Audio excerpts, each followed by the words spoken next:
हरे कृष्ण। तो आज हम कुंती महारानी की प्रार्थनाएं, कुंती महारानी की शिक्षण और उनकी स्तुतियाँ पढ़ रहे हैं। श्लोक संख्या 16, स्वाभाविक चेतना में लौटना। श्रीमद् भागवतम के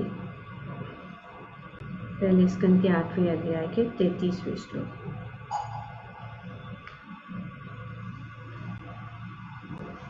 यहाँ पे कुंती महारानी कहती हैं, जैसे कि पिछले श्लोक में कुंती महारानी कहती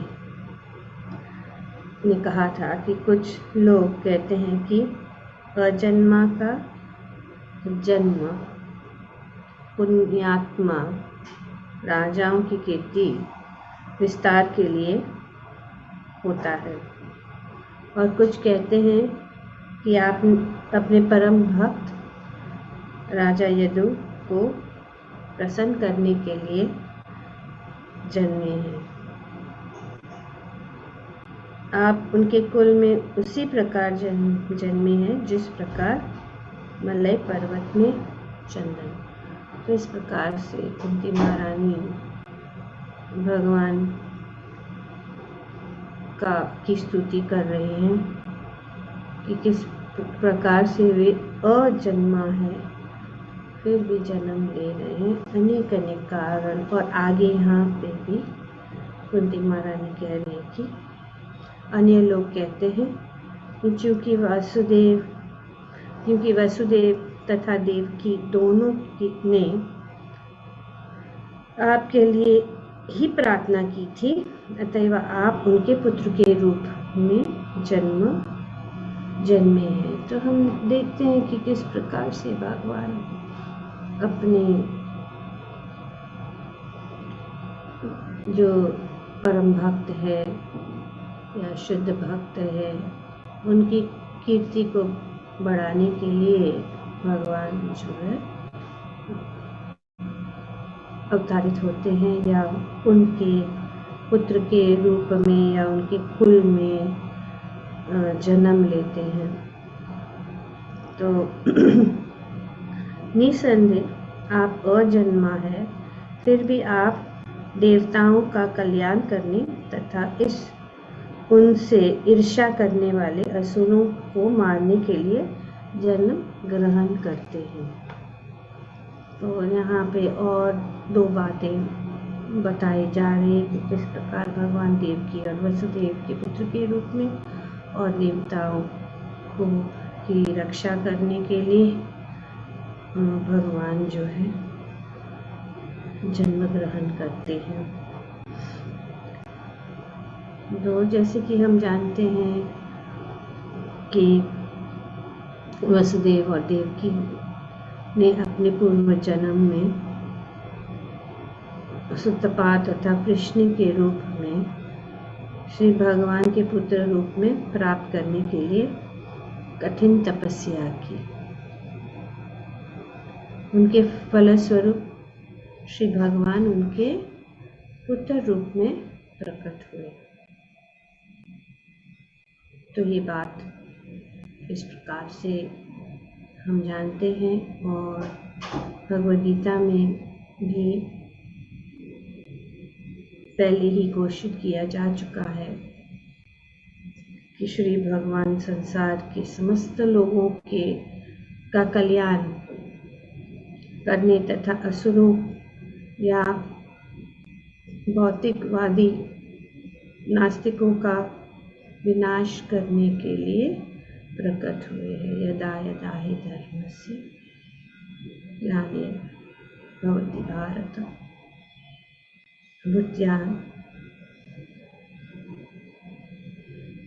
अभूत्यानाम् अधर्मस्य तदात्मानं सृजाम्यहम् परित्राणाय साधूनां नाशाय च दुष्कृतां धर्म संस्थापनार्थाय संभवामि युगे। ये भरतवंशी जब भी और जहाँ भी धर्म का पतन होता है और अधर्म की प्रधानता होने लगती है, तब तब मैं अवतार लेता हूँ। तो धर्मस्य ग्लानि, धर्मस्य ग्लानि का अर्थ है धर्म में अनियमितताएं। जब धर्म में अनियमितताएं होती है तो धर्म कुलुषित हो जाता है। तो इस प्रकार से इसको धर्मग्लानि।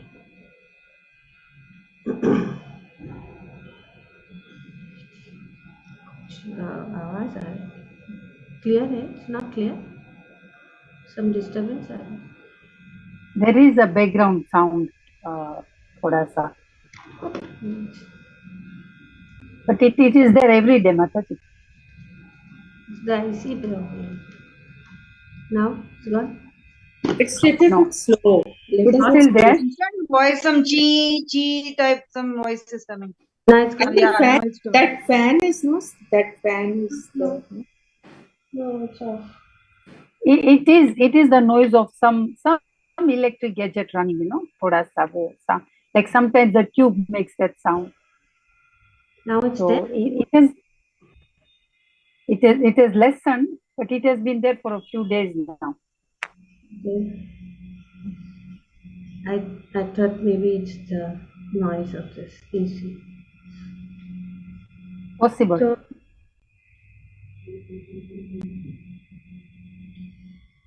तो धर्मस्य ग्लानि का अर्थ है धर्म में अनियमितताएं। तो मानव समाज में आत्मा तथा पदार्थ में सही संतुलन होना चाहिए। तो ये बहुत जरूरी है कि आत्मा और पदार्थ, मैटर और स्पिरिट में बैलेंस होना चाहिए। हम वस्तुतः आत्मा है, किंतु न जाने कैसे हम भौतिक शरीर के भीतर बंदी होकर हो गए। तो हमें पता नहीं कि किस प्रकार से हम ये भौतिक शरीर में बंदी हो गए हैं, और जब तक ये शरीर है तब तक हमें खाने, सोने, संभोग करने तथा रक्षा करने की शारीरिक आवश्यकताएं को स्वीकार करना पड़ता है। तो ये यहाँ पे प्रभुपाद जी बता रहे हैं कि क्योंकि हम बद्ध है और जब तक हमारे पास ये शरीर है, ये सब जरूरतें या आवश्यकताओं को हमें स्वीकार करना पड़ता है। यद्यपि आत्मा को इन चीजों की जरूरत नहीं है। आत्मा को खाने के लिए किसी चीज की आवश्यकता नहीं है। हम जो भी खाते हैं वह शरीर के पालन हेतु है। तो आत्मा जो है शरीर से जो है, आत्मा और शरीर का अंतर यहाँ पे बताया जाता है। किंतु ऐसी सभ्यता जो इन्हीं शारीरिक आवश्यकताओं पर ध्यान देती है और आत्मा की आवश्यकता की परवाह नहीं करती, वह मूर्ख, असंतुलित सभ्यता है। तो ऐसा जो समाज जो सिर्फ शरीर के ऊपर ध्यान देता है लेकिन आत्मा के ऊपर नहीं ध्यान देता है, वो असंतुलित है, बैलेंस्ड नहीं है, अनबैलेंस्ड सिविलाइजेशन है। उदाहरण प्रभुपाद जी देते हैं कि जिस प्रकार हम, जैसे कि अभी ठंडी का मौसम है, हम जैकेट पहनते हैं, तो हम जैकेट को का ध्यान देते हैं, हम जैकेट को धोते हैं, साफ करते हैं, और शरीर का सोचते ही नहीं, शरीर को ना साफ करते हैं ना देखते हैं। या पक्षी और पिंजरा, पक्षी जो पिंजरा में है उनके ऊपर ध्यान नहीं देते हैं, लेकिन बाहर का जो पिंजरा है, जैसे कि सोने का पिंजरा अगर हो या जो भी है, चांदी सोने का, उसको हम जो है पॉलिश करते रहते हैं, उसके ऊपर ध्यान देते हैं। लेकिन पक्षी जो अंदर है उसके ऊपर उसको खिलाते नहीं, पिलाते नहीं, कुछ नहीं करते, उसके ऊपर ध्यान नहीं है। तो यही स्थिति है। तो क्या होगा अगर हम इस प्रकार से पक्षी पिंजरे को ही हम चमकाते रहेंगे, लेकिन पिंजरे के अंदर जो पक्षी है वो आत्मा है, क्या होगा? पक्षी सुखी नहीं रह सकता माता जी, पक्षी मर जाएगा जाएगा, उसको खाना नहीं मिलेगा। या पक्षी जो है मर जाएगा, वो ज्यादा देर कैसे, फिर ये पिंजरे का क्या मतलब? अगर पक्षी मर जाएगा तो फिर पिंजरे का क्या मतलब? तो यही जो है हम देखते हैं, खास करके जो पाश्चात्य देश में भी हम देखते हैं, उनके पास बहुत सारा धन है, भोजन है, यौन है, कोई चीज की कमी नहीं है, हर चीज प्रचुरता से उपलब्ध है। किंतु क्या कारण है कि अब भी लोगों का एक ऐसा वर्ग है जो हमेशा तथा परेशान है। हाँ, जैसे प्रभुपाद जी बताते हैं कि जब प्रभुपाद जी गए थे अमेरिका, तो उन्होंने देखे कि सब कुछ है उनके पास, पर फिर भी कुछ वर्ग है जो असंतुष्ट है। तो इसको कहते हैं हिप्पी। ये हिप्पी बन जाते क्योंकि वे असंतुष्ट। ये असंतुष्ट क्यों है?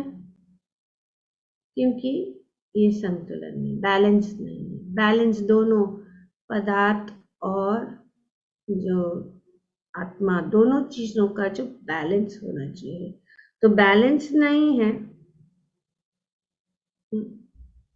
इसकी वजह से वे असंतुष्ट है।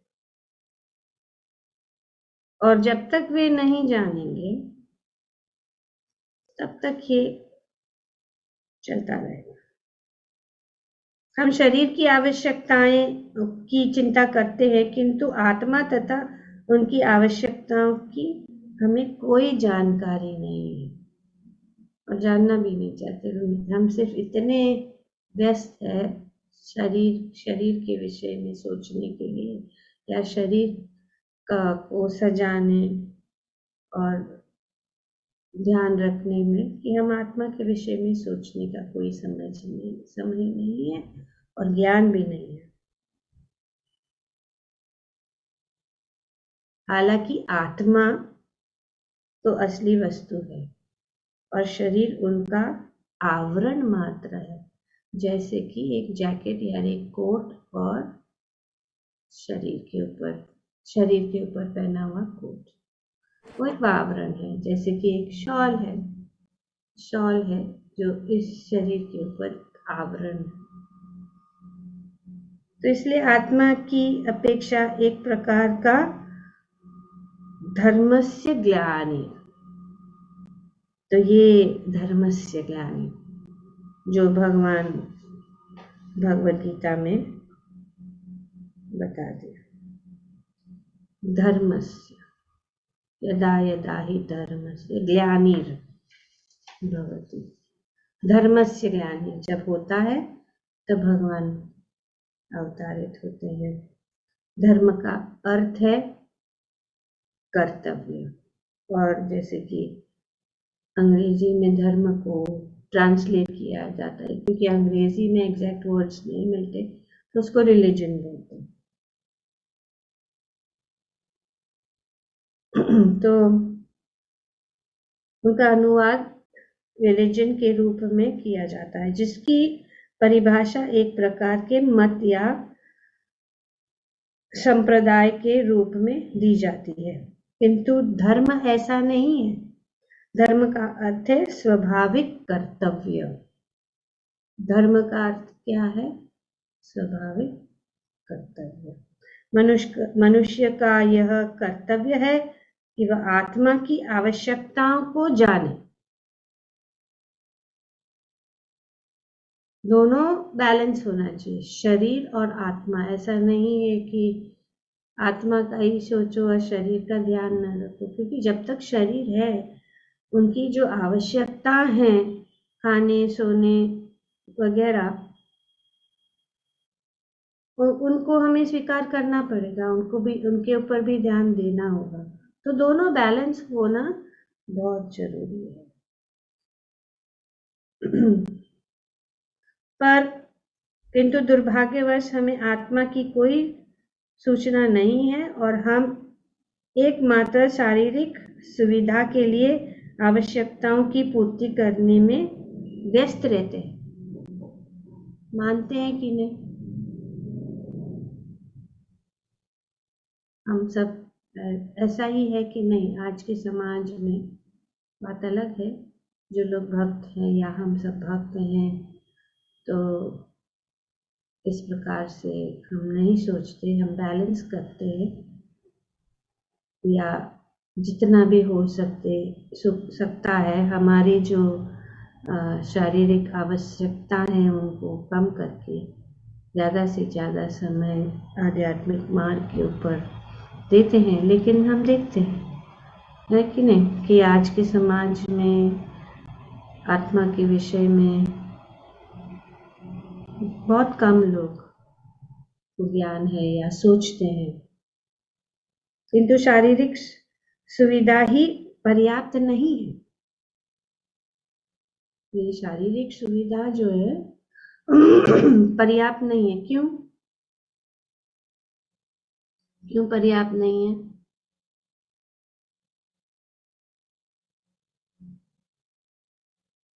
जो उदाहरण अभी पक्षी का दिया, क्या? body will perish. हाँ, फिर नहीं, The soul, तो ध्यान दे रहे ना, तो क्या पेरिश हो जाएगा? तो आत्मा अगर हम पक्षी का ध्यान नहीं देंगे, यानी कि अपनी आत्मा का हम ध्यान नहीं देंगे, तो वो बिना खत्म हो जाएगा। तो ये शरीर का कोई मतलब नहीं है, खास करके ये मानव शरीर, क्योंकि कितना भी हम अगर पदार्थ को जमा करें, मान लीजिए कि कोई व्यक्ति सुखपूर्वक रह रहा है, तो क्या इसका अर्थ ये है कि वे मरेगा नहीं? है ना? ये तो होने वाला निश्चित है, as sure as that। जितना भी सुखपूर्वक अगर कोई समझे वो रह रहा है, लेकिन मृत्यु तो आएगी। हम योग्यतम की उत्तर जीविता तथा जीवन के लिए संघर्ष की बातें चलाते हैं, किंतु एक मात्र शारीरिक सुविधाएं किसी को स्थायी रूप से रहने या आगे भी जीवित रहने में समर्थ नहीं बनती। तो कितना भी हम इस पर ध्यान दें, तो भी जो है कोई निश्चित नहीं है कि हम हमेशा के लिए रहेंगे।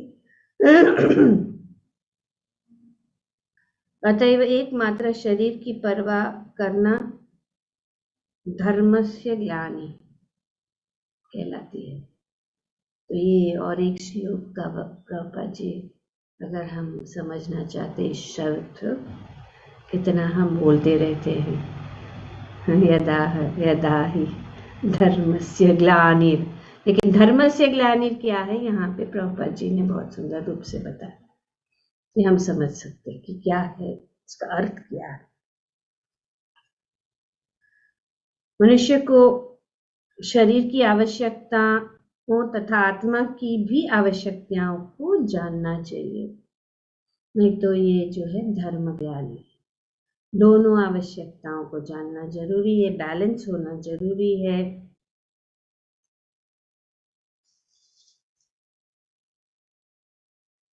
और सबसे जीवन की असली आवश्यकता है आत्मा के लिए सुविधाएं जुटाना।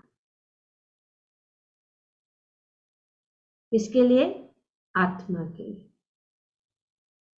आत्मा के लिए क्या करना है?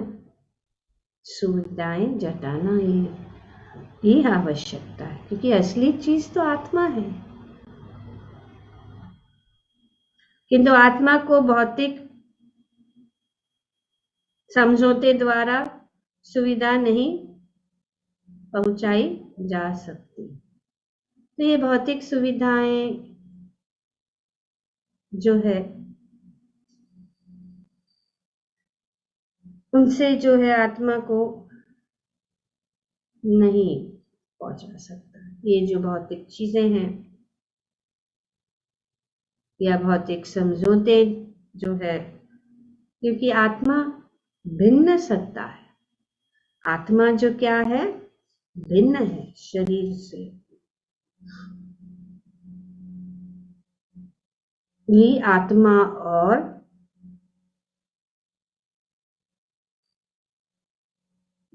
शरीर में अंतर है। तो क्या जरूरत है?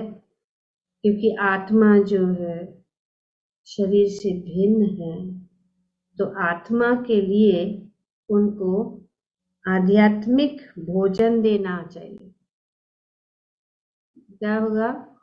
जैसे कि हम शरीर को भोजन देते हैं, तो उसी प्रकार आत्मा को क्या है?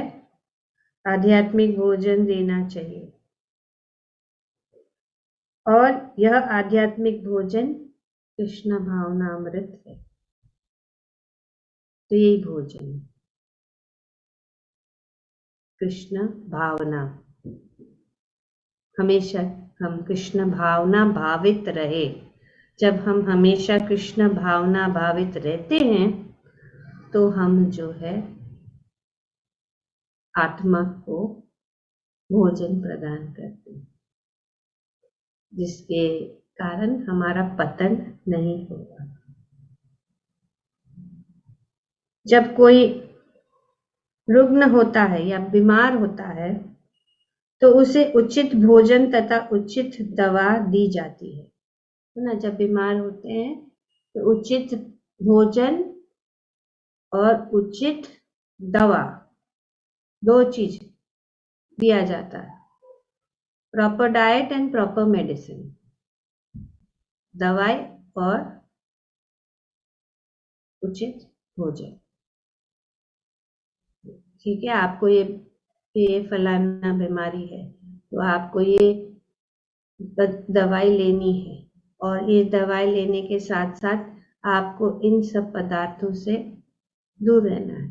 किसी को कुछ डायबिटीज है तो मीठा नहीं खाना है, किसी को कोलेस्ट्रॉल है तो तला हुआ नहीं खाना। तो इस प्रकार से जो है डाइट और दवाई दोनों साथ साथ जाता है। उसे दोनों की आवश्यकता रहती है। यदि उसे केवल दवा दी जाए और भोजन न दिया जाए तो उपचार सफल नहीं होगा। इसलिए कृष्ण भावनामृत आंदोलन आत्मा के लिए उचित दवा तथा उचित भोजन दोनों ही दिए जाने के निमित्त है। तो दोनों क्या है? आत्मा के लिए दोनों चीज, भोजन और दवा। तो भोजन क्या है? कृष्ण प्रसाद, सिर्फ कृष्ण प्रसाद ही पाए। तो इससे दोनों शरीर और आत्मा दोनों को जो है पोषण मिलता है। शरीर भी पोषित हो जाता है क्योंकि शरीर की आवश्यकता है। और दवा है हरे कृष्ण महामंत्र, हरे कृष्ण कृष्ण कृष्ण हरे हरे, हरे राम राम राम हरे। तो इस प्रकार ये दोनों चीज जो है करने से हम जो है अपने स्वाभाविक चेतना में लौट सकते हैं। परीक्षित महाराज ने महामुनि श्रील सुखदेव गोस्वामी से कहा कि आप मुझसे श्रीमद् भागवतम का जो प्रवचन कर रहे हैं वह सामान्य नहीं है, तो ये दूसरा भी है, श्रवणम कीर्तनम, श्रीमद् भागवतम का श्रवण, नित्यम भागवत सेवया, उससे जो है आत्मा को पोषण मिलता है और आत्मा ही सब कुछ है। आत्मा के बिना ये शरीर कुछ भी नहीं, एक रंच मात्र भी हिल नहीं सकता। तो परीक्षित महाराज इसी प्रकार से कह रहे कि ये श्रीमद् भागवतम के ये प्रवचन उन लोगों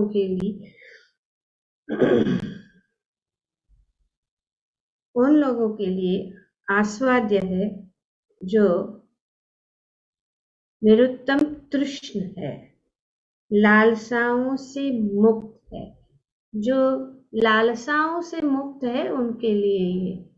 तो जब हम प्रॉपर डाइट और प्रॉपर दवाई लेंगे तो हम उस बीमारी से जो क्या होगा, हमारी जो इस भव रोग की जो बीमारी है उससे हम मुक्त ठीक हो जाएंगे और फिर हमारी इस भौतिक जगत की लालसाएं जो है से हम मुक्त हो जाएंगे।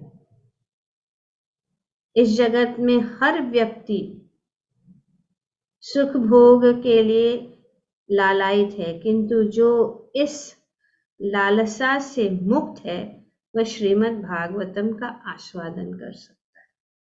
तो हमारा कितना रोज क्लास होता है, कितने भक्त आते हैं, कितने 35, ज्यादा से ज्यादा 40 लोग आते हैं, लेकिन कितने सारे भक्त हैं या भक्तों का ही समाज में सब हम चर्चा कर सकते हैं या बोल सकते हैं कि कितने लोग, सबको पता है, इतना जो है लोगों को बताया जाता है रोज। ललिता माता जी निश्चित रूप से मैसेज डालती है और जो भी कार्यक्रम होता है, तो कितने लोग हैं। तो ये सबके लिए नहीं है, ये श्रीमद् भागवत, और ये भी श्रीमद् भागवतम भक्तों के संग में बैठकर सुनना इतना सुअवसर प्रदान है कि हम घर बैठे बैठे भी सुन सकते हैं, है ना, कहीं जाना भी नहीं है। तो ये टेक्नोलॉजी का जो है शुद्ध उपयोग हो रहा है कि हम भगवान के महिमा, भगवान के गुणगान भगवान की लीलाएं, भगवान के कार्यकलापों को हम बैठकर सुने, जो बहुत ज़रूरी है। पर हम सोचते नहीं, हमारे बहुतेक परिवार को देखना है, परिवार के विषय में। पर 1 घंटा ज़्यादा से ज़्यादा कितना समय होता है क्लास? 30 मिनट, ज़्यादा से ज़्यादा 40 कभी हो जाता होगा। पर इस समय निकालना बहुत ज़रूरी है, ये समझना ज़रूरी है कि ये बहुत ज़रूरी है, यही हमारी औषधि है। जो यहाँ पे परीक्षित महाराज जो है कह रहे हैं श्रीमद् भागवत में कि जिन लोगों की लालसा नहीं पूरी हुई, वे जो है इस श्रीमद् भागवतम का आस्वादन नहीं कर सकते। लेकिन जिनकी कोई लालसाएं नहीं है इस भौतिक जगत, वे ही इसका आस्वादन कर सकते हैं। श्रीमद् भागवतम शब्द श्री भगवान से संबंधित किसी भी वस्तु का सूचक है। तो श्रीमद् भागवतम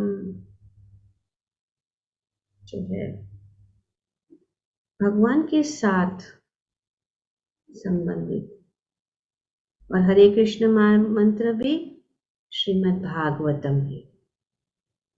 यहाँ पे प्रभुपाद जी बताते हैं ये श्रीमद् भागवत, ये हरे कृष्ण महामंत्र भी जो है भागवत है।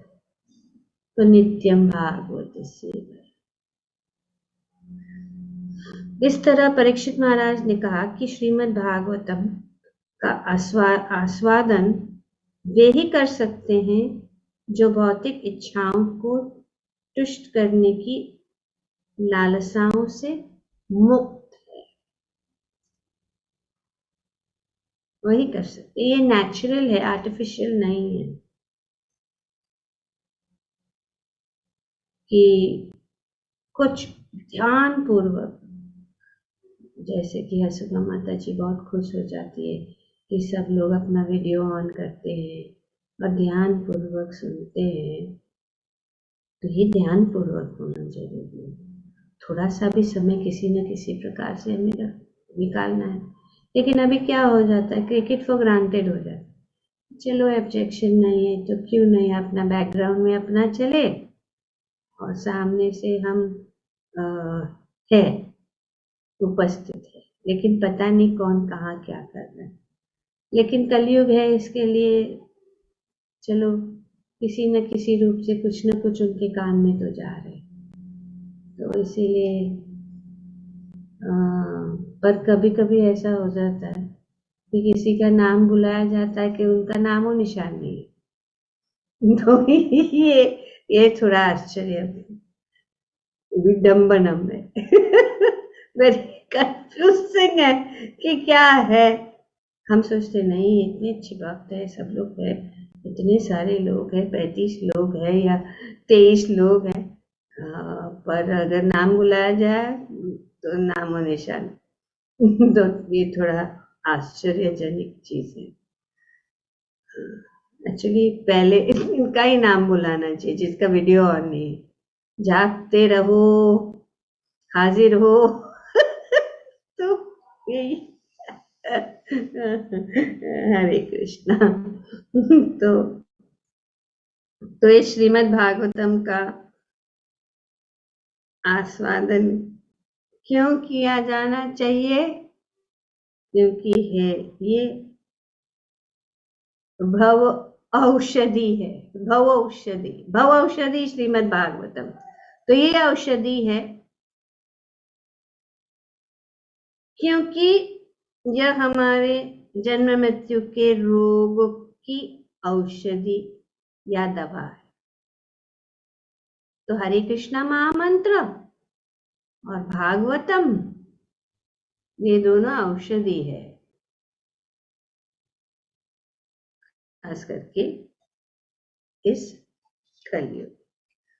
तो भगवान की महिमा, भगवान के विषय में कुंती महारानी बताती है, श्री कृष्ण इस जगत में अपने भक्त वसुदेव तथा देवकी की प्रार्थना पर आए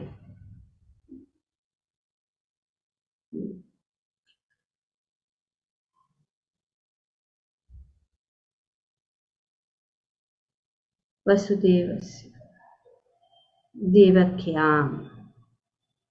भगवान कुंती महारानी इस प्रकार से बोली,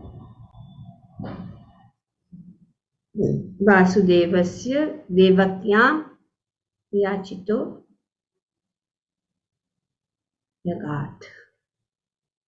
यद्यपि अपने पहले के जन्मों में वसुदेव तथा देवकी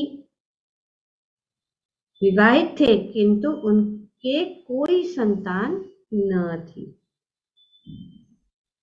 उनकी कोई संतान न थी। उन्होंने घोर तपस्या की और श्री कृष्ण ने उनके सामने आकर उनसे पूछा कि वे क्या चाहते हैं। तो उन्होंने कहा, हम आप जैसा पुत्र चाहते हैं। भगवान को इस प्रकार से क्या कह रहे हैं, आप जैसे पुत्र चाहिए। जब भगवान प्रकट हुए, पूछा क्या वरदान, क्या जरूरत, क्या चाहिए आप लोग को। तो उन्होंने कहा आप जैसे पुत्र चाहिए, यही हमारी इच्छा है। किंतु दूसरा ईश्वर कैसे हो सकता है, कोई हो सकता है दूसरा, आप जैसे भगवान जैसे कोई है ही नहीं, डुप्लीकेट कोई नहीं है। अभी तो इस जगत में बहुत डुप्लीकेट बन रहे हैं, लेकिन ऐसे डुप्लीकेट किधर है जो अपने आप को भगवान बताते हैं। ऐसे तो कोई है ही नहीं, हो भी नहीं सकता।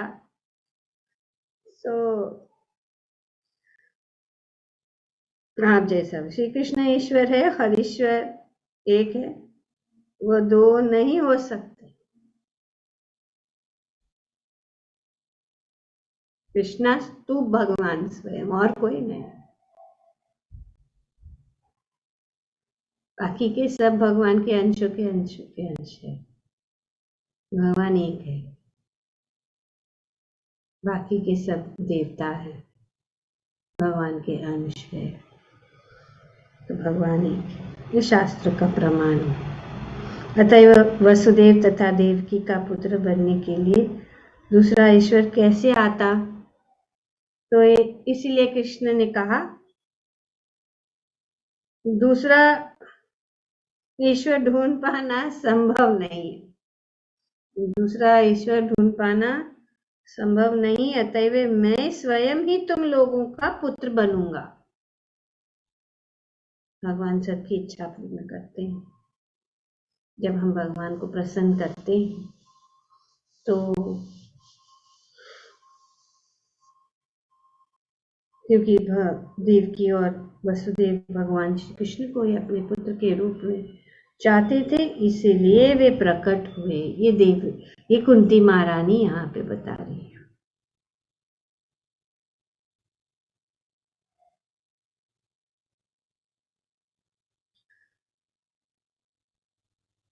श्री कृष्ण यद्यपि वसुदेव तथा देवकी जैसे अपने भक्तों को तुष्ट करने आते हैं, किंतु जब वे आते हैं तो अन्य कार्य भी संपन्न करते हैं।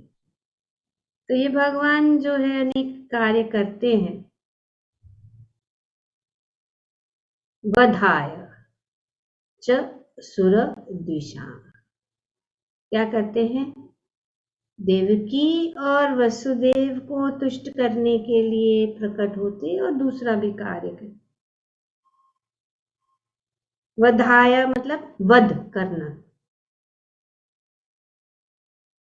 सुर द्विषाम कौन है, असुर, असुरों का वध। असुर कौन है, जो देवताओं से या जो भक्तों से ईर्ष्या करता है।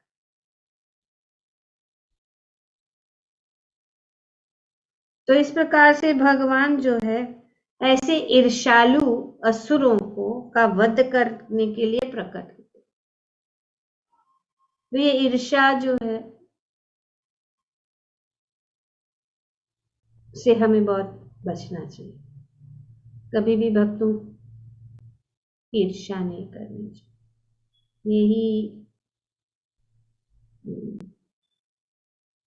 हरि नाम जाप में होने वाले 10 अपराधों में से पहला अपराध ये संपूर्ण जीवन समर्पित करने वाले महाभागवतों की निंदा करना, न उनकी ईर्ष्या करना। निंदा कैसी होती जब ईर्ष्या होता है। तो इसीलिए ये बहुत जरूरी है, क्योंकि भगवान अपने भक्तों की रक्षा करते। उदाहरण यहाँ पे हिरण्यकशिपु का दिया गया, क्योंकि प्रहलाद महाराज भक्त थे, अतएव उनका पिता हिरण्यकशिपु इतनी ईर्ष्या करता था कि वह अपने ही पुत्र को मार डालने पर आतुर था। तो देखो किस प्रकार से हम देखते कि पिता प्रहलाद महाराज भगवान के महान भक्त थे, महाजन है, और उनके पिता इतने ईर्ष्यालु कि उनको मार डालना चाहते थे। और उनका गुनाह क्या था? क्या गुनाह था?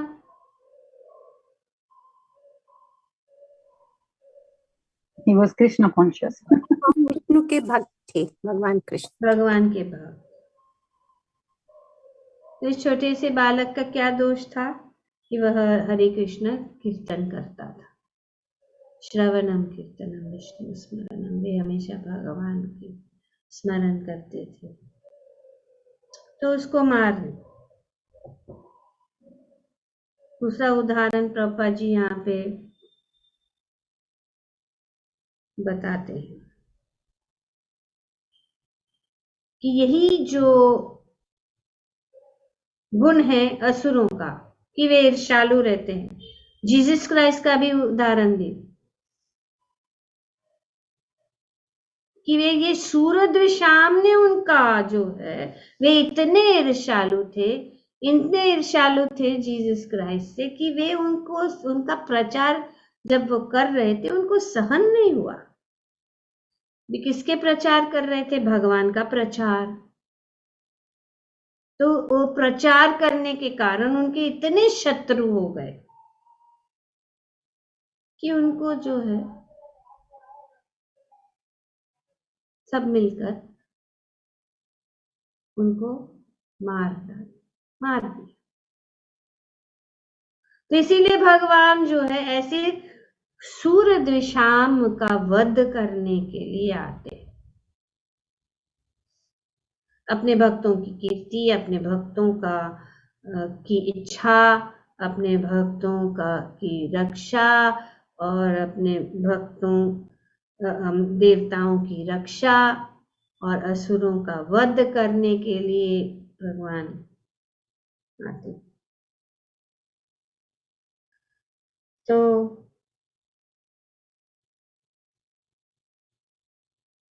इस प्रकार से उनके तमाम शत्रु हुए थे जीसस क्राइस्ट के, और उनको मार डाला गया। Crucified, he was crucified.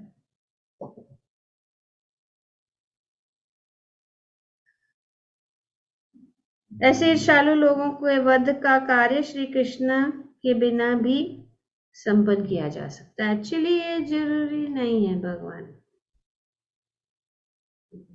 भगवान ऐसे ईर्ष्यालु लोगों के लिए का वध करने के लिए उनको आने की जरूरत है। उनकी शक्ति पर्याप्त है।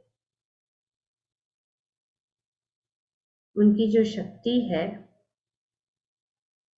अकाल, बीमारी, जैसे ये महामारी आदि के द्वारा करोड़ों लोगों का सफाया कर सकते हैं। वो आने की जरूरत नहीं है। तो ऐसे लोगों का वध करने के लिए आने की आवश्यकता नहीं है, क्योंकि ये लोग उनके निर्देश पर अथवा प्रकृति के नियम द्वारा ही मारे जा सकते हैं। प्रकृति के नियम इतने प्रबल है उनसे कोई नहीं बना। स्ट्रिंजेंट लॉज ऑफ नेचर, प्रकृति स्वयं उनका जो है उनको खत्म कर सकती है। एक भूकंप आया, एक आकाल आया, एक महामारी आई, सब इतने करो, भगवान को आने की कोई जरूरत नहीं। तो ये लॉज ऑफ नेचर जो, इसीलिए ये सब है।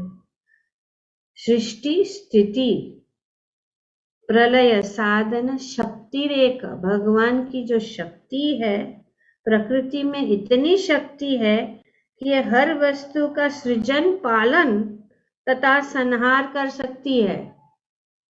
ऑटोमेटिकली सब हो सकता है, भगवान को आने की कोई जरूरत नहीं है।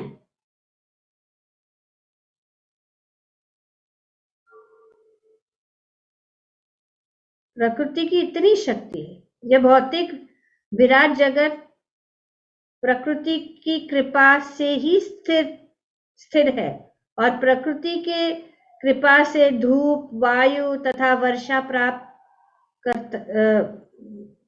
प्राप्त करता है और इस वर्षा से ही अन्न उत्पन्न होता है। ये प्रकृति सब पालन कर रही है अपने आप। जो प्रकृति बहुत ही अच्छी तरह से काम करती है और सब कुछ मेंटेन करने के लिए पर्याप्त है।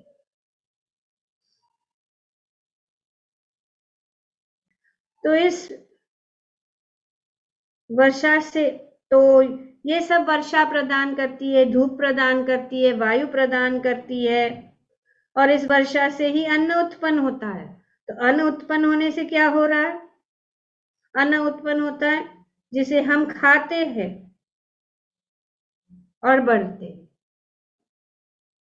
है ना। तो अन्न उत्पन्न करने से बढ़ते, किंतु प्रकृति इतनी शक्तिशाली है कि एक ही प्रबल झोंके से हर वस्तु को नष्ट कर सकती है। हम देख सकते हैं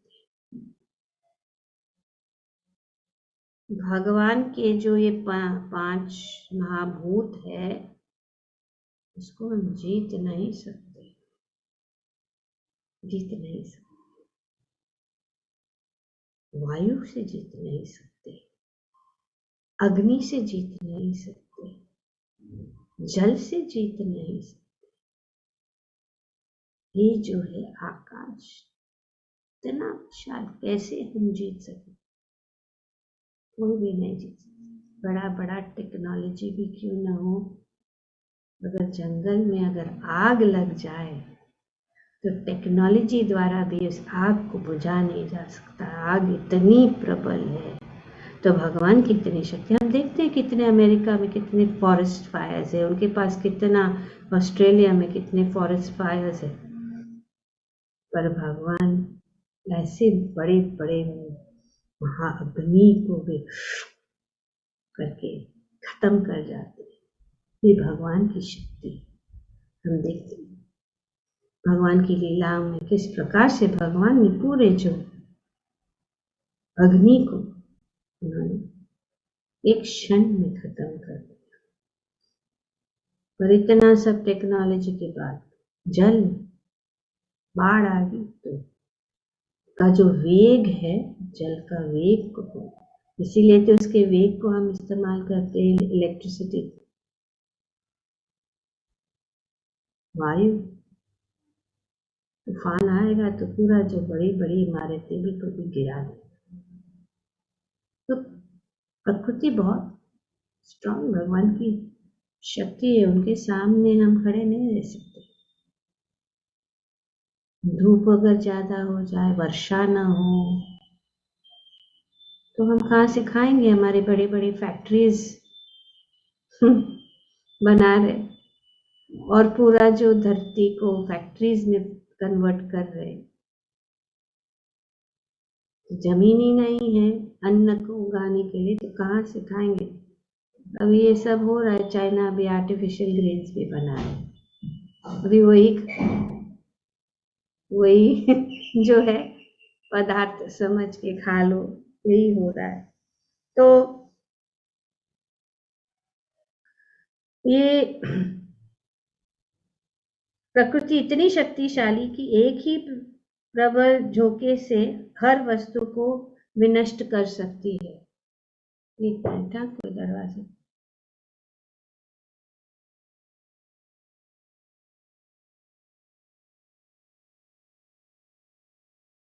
एक ही झोंके में सब खत्म, तो सब नष्ट कर सकती है। यह प्रकृति श्री कृष्ण की निर्देश अनुसार चलती। मया अध्यक्षेन प्रकृति सूयते स चराचर। तो इसीलिए अगर भगवान चाहते हैं कि असुरों का वध करना है, तो ऐसे भी प्रकृति के द्वारा अरेंज हो जाता है कि करोड़ों करोड़ों का एक हवा का झोंका से, एक टाइफून, एक साइक्लोन से करोड़ों लोगों को खत्म कर सकते। उनको आने की जरूरत नहीं। क्यों आते हैं? क्योंकि उनके प्रिय भक्त उनको निवेदन करते हैं कि आप आइए, आप प्रकट हो जाए, जिस प्रकार से देवकी और वसुदेव भगवान को कहते हैं। इसीलिए देवकी कुंती महारानी कहती है, याचित,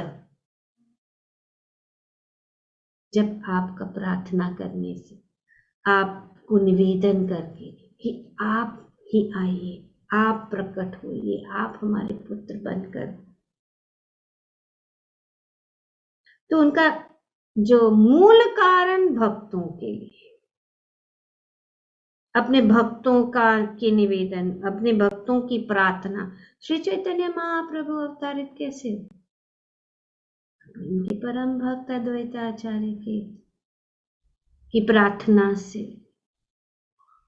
श्री चैतन्य महाप्रभु अवतारित, और देवकी और वसुदेव की प्रार्थना से भगवान अवतरित हुए। इसीलिए यहाँ पे कुंती महारानी कह रही है,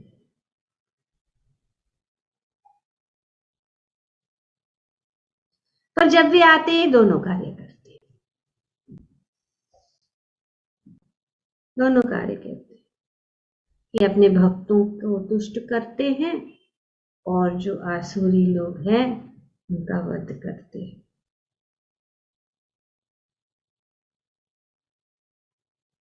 पर वो भी कार्य मधुर है।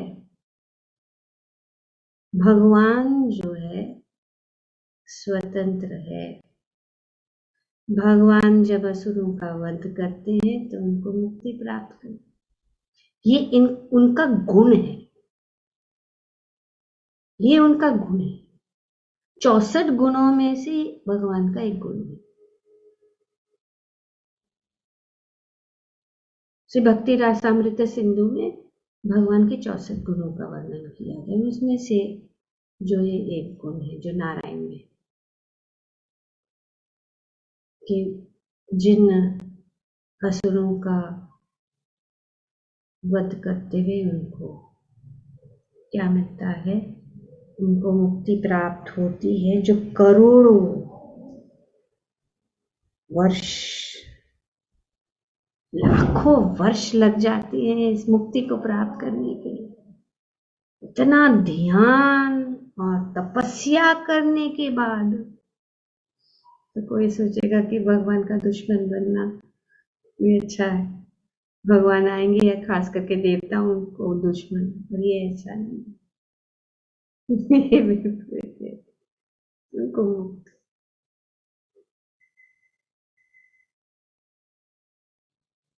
तो भगवान इस प्रकार से असुरों का वध करने के लिए, तो ये जो है गौण है, सेकेंडरी है। प्राइमरी भक्तों को तुष्ट करने के लिए,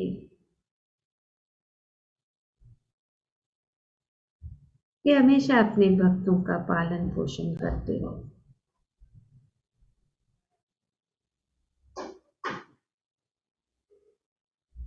तो इसीलिए कुंती महारानी की ये प्रार्थना से ये शिक्षण हम प्राप्त कर रहे हैं कि हमें ये समझना चाहिए कि भगवान अपने भक्तों के प्रति कितना स्नेह रखते हैं। भगवान अपने भक्तों के प्रति कितना प्रेम व्यक्त करते हैं। भगवान अपने भक्तों की किस प्रकार से किसी भी अवस्था में रक्षा करने के लिए हमेशा उत्सुक है। खंबे से भी प्रकट हो सकते और इसीलिए हमारा कार्य क्या है कि हम ये सोचे कि हम किस प्रकार से भक्त बने। तो ये कुंती कि हमारा यही कार्य है और ये बहुत जरूरी है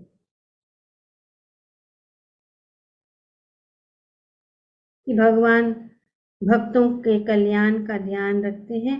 और कुंती की इस शिक्षा से हमें यह समझना चाहिए कि हमें उनकी चिंता नहीं, हमें उनकी चिंता होनी चाहिए कि हम किस तरह भक्त बने। तो ये बहुत जरूरी है, हमारी चिंता होनी चाहिए कि हम किस प्रकार से भक्त बने। बाकी की चिंता का करवा जरूरत नहीं।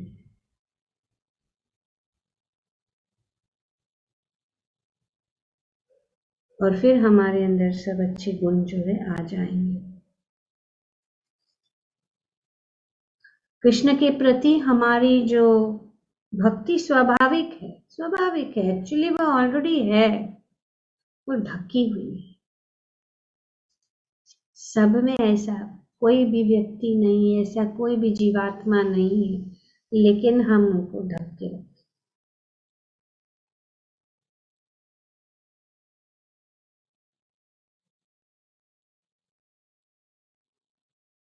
जिस प्रकार से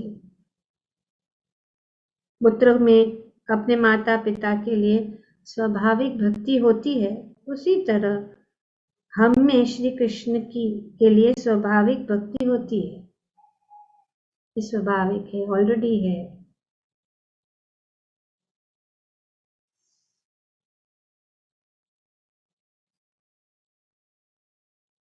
जब कोई संकट आता है तो भौतिकवादी विज्ञानी तक ईश्वर से प्रार्थना करते हैं। एक्चुअली बहुत सारा प्रचार हुआ था जब ये महामारी आ गई, सब लोग भगवान के विषय में सोचने, फिर भी लेसन नहीं, इतना थप्पड़ मिला जोर से, फिर भी वो वही के वही रह गए, क्योंकि संग नहीं है ना।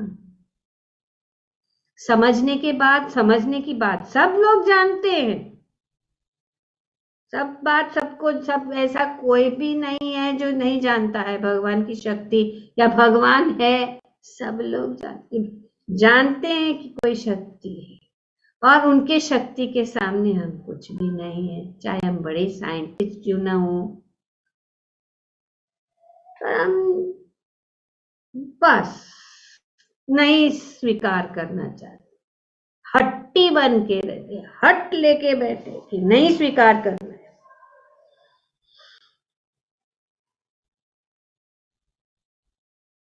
और जब तो इसी तो है ना। और जब ये सब खत्म हो गया, अभी महामारी खत्म हो गया, तब वे क्या करते, ललकारते, अरे भगवान का। जब महामारी आई तभी भगवान, जब भगवान सब ठीक हो गया तब बोल रहे अरे भगवान किधर है, वो ललकारते। यही ऐसा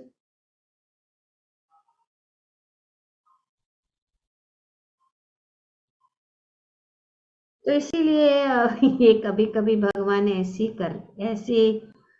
परिस्थितियों में हमें डाल देते हैं ताकि हम जान लें उनका।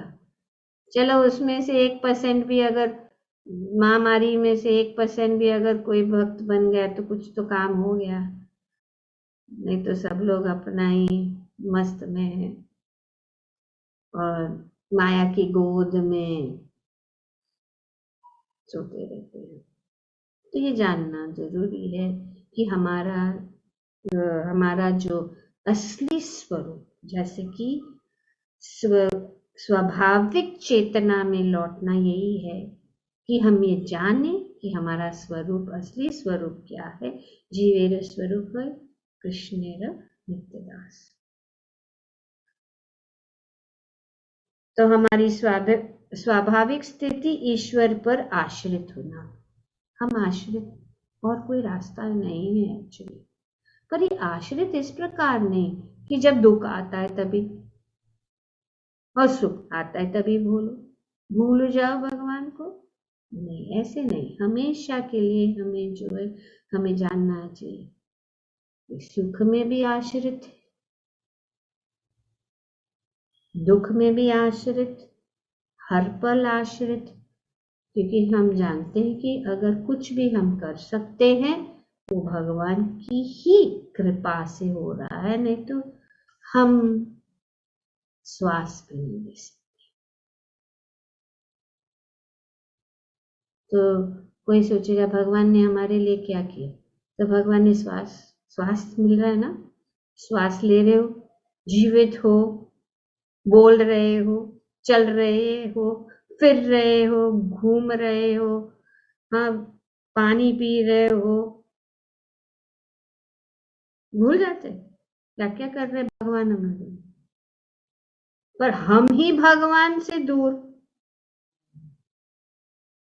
अगर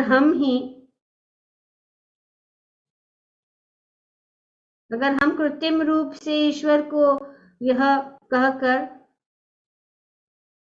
देश निकाला देने चाहते हैं कि ईश्वर मृत है, ईश्वर नहीं है, मैं ही ईश्वर हूं, तो ये फिर कैसे भगवान सुरक्षित करेंगे हमको, अगर जिन लोग ऐसे सोचते हैं। जो कृतज्ञता तो व्यक्त करना तो जरूरी है, अगर नहीं तो इस प्रकार से भगवान उनकी रक्षा करें। ये धर्म ज्ञान है। तो यही बात जो है कुंती महारानी कह रही है कि हमें समझ लेना चाहिए कि हम किस प्रकार से भगवान की भक्ति करें, भगवान का भक्त बने। और जब हम भगवान के भक्त बनते हैं तो भगवान हमारी रक्षा करें और हम जो है भगवत धाम वापस चले जाएं। गुरु कुंती महारानी की जय, ग्रंथराज श्रीमद् भागवतम की जय। ओम तत्सत। Thank you very much. Hare Krishna.